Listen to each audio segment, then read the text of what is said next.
पाठ दूसरा, शह और मात। दूसरे दिन वह घर से रवाना हुआ और नगर के चौक पर गाड़ी खड़ी कर दी। पिता ने उसे सेठ का हुलिया समझा दिया था। कल का दांव सेठ के लिए बहुत अच्छा रहा था। उसकी सफलता से फूला आज वह फिर वहीं आया। लकड़ियों से भरी गाड़ी देखकर उसकी बाँछें खिल गई।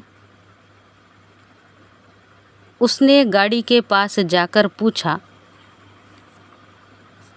चौधरी, गाड़ी बिकाऊ है क्या? चौधरी का बेटा समझ गया कि यह वही कल वाला सेठ है। उसने कहा, सेठ जी, यह भी कोई पूछने वाली बात है। बेचने के लिए ही तो आया हूँ। सेठ ने गाड़ी शब्द पर जोर देते हुए कहा, एक ही कीमत बता दे। गाड़ी का क्या लेगा? मुझसे मोल भाव वाली बात मत करना। गाड़ी वाले ने भी कहा, सेठ जी, मोल भाव में क्या रखा है? सामने वाले को देखा जाता है। एक ही बात बता दूं कि इस गाड़ी के 2 मुट्ठी टके लूँगा। आपको जचते हो तो बोलो। सेठ को लगा कि यह तो कल वाले बूढ़े से भी भोला है। मुट्ठी का क्या है? 1 पैसा बंद कर लें और 2 भी। बंद मुट्ठी को तो खोलने पर ही पता चलता है कि उसमें क्या है। फिर भी वह ऊपरी मन से बोला, गाड़ी का दाम तो तुमने ज़्यादा बताया है, पर अब कौन झिकझिक करे। चल मेरी हवेली। इस गाड़ी के पूरे 2 मुट्ठी टके ही दूंगा। उधर चौधरी का बेटा सोच रहा था कि अब इसे ज़िंदगी भर के लिए लकड़ियाँ खरीदना न भुला दिया तो अपना मुंह लेकर कभी घर नहीं जाऊंगा। हवेली पहुंचते ही सेठ ने कहा, बोहनी के बखत पहले दाम पल्ले बांध ले,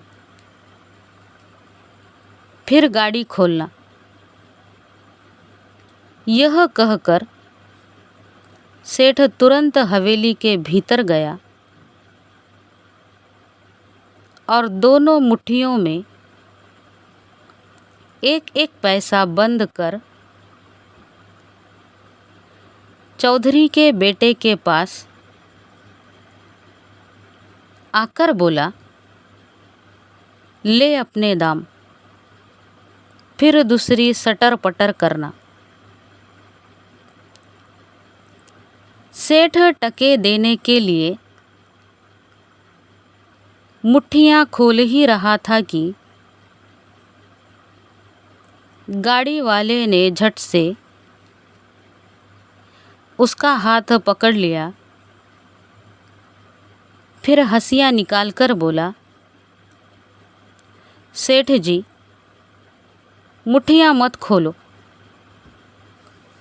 ये अब मेरे साथ जाएंगी। सेठ हैरान होकर बोला, यह क्या मूर्खता वाली बात कर रहा है? चौधरी का बेटा बोला,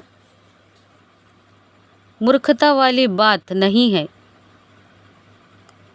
सेठ, जो सौदा ठहरा है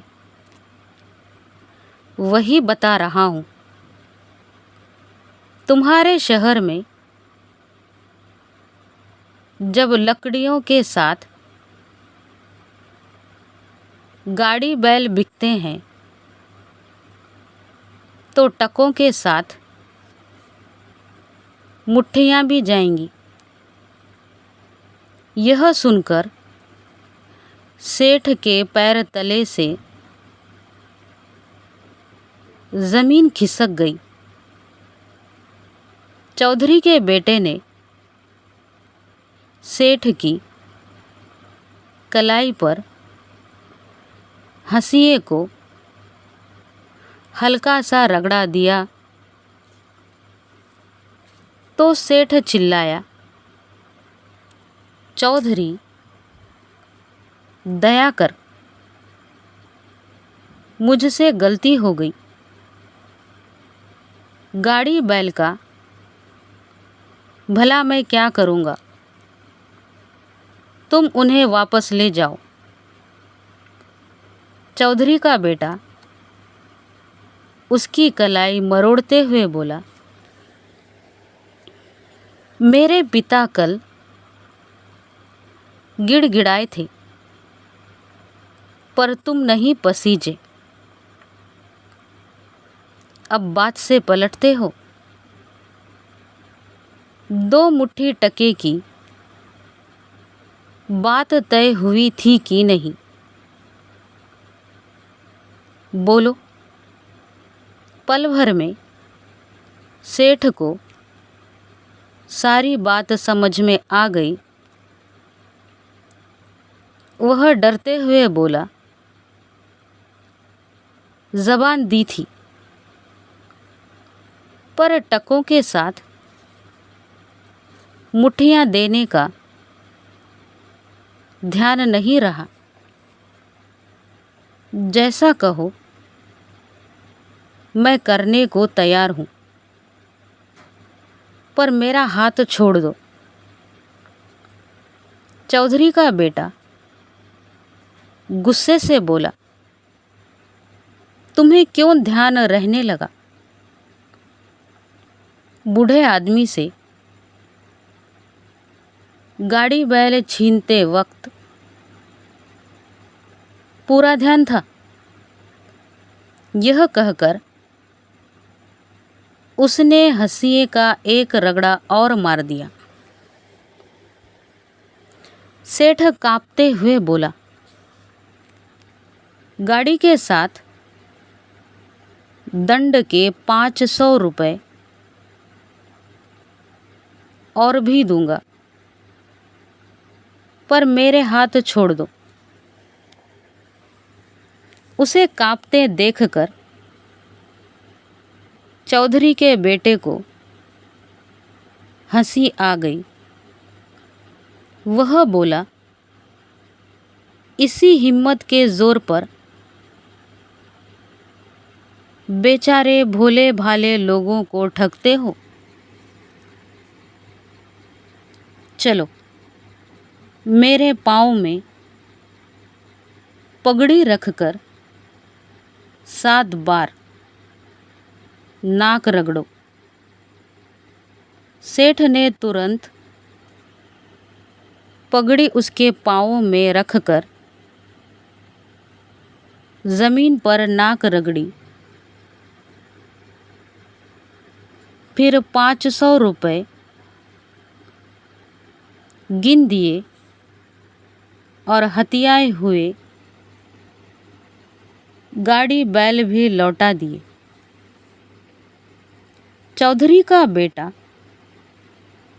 धूर्त सेठ को उसी की ज़बान में समझाकर दोनों बैलगाड़ियों के साथ अपने गांव लौट आया। उसकी बुद्धिमत्ता की बात सुनकर बूढ़ा चौधरी बहुत खुश हुआ। लेखक विजय दान दे था।